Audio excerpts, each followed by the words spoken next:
खवाए राजा रे हाय, जाने कब हो गयो तोर दीवानी।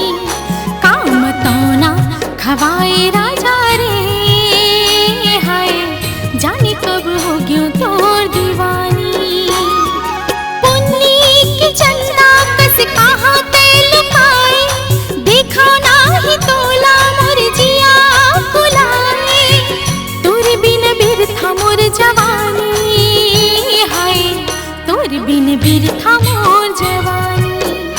काम तो ना खवाए रानी रे हाय, तोर नाव होगे जीन गानी। काम तो ना खवाए रानी रे हाय, तोर नाव होगे जीन गानी। आँखिले तोरे मधुरस झरत है, आँखिले तोरे मधुरस झरत है। निक लागे तोर मिठबानी है, निक लागे तोर मिठबानी। काम तो ना खवाए राजा रे हाय, जाने कब हो गयो तोर दीवानी। काम तो ना खवाए रानी रे हाय, तोर ना होगे जीन गानी।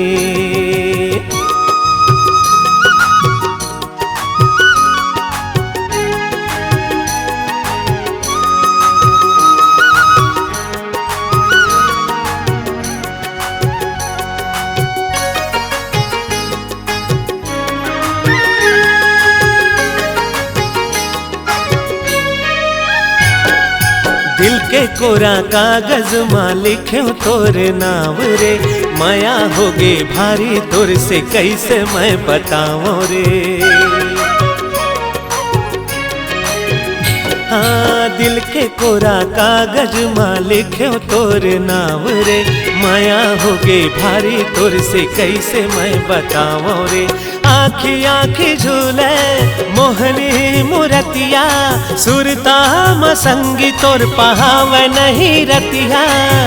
दे दे मोला माया के निशानी है, दे दे मोला माया के निशानी। काम तो ना खवाए राजा रे हाय, जाने कब हो गयो तोर दीवानी। काम तो ना खवाए रानी रे हाय, तोर ना होगे जीन गानी।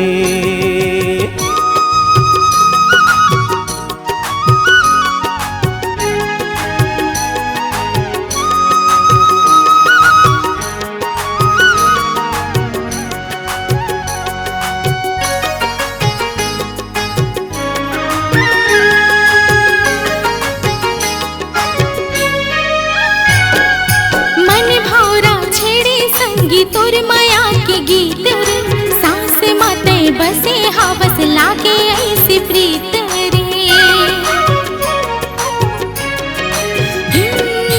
मन भौरा छेड़े संगी तोर माया के गीत रे, सांस माते बसे हवस लागे ऐसी प्रीत रे। तही मोर माया पीरा, तही मोर सपना, छैहा माँ पीरत के तोर जिनके भर रहना। बनी ही दोनों के कहानी है, तोर मोर माया के कहानी। काम तो ना खवाए राजा रे हाय, जाने कब हो गयो तोर दीवानी। काम तो ना खवाए रानी रे हाय, तोर ना होगे जीन गानी।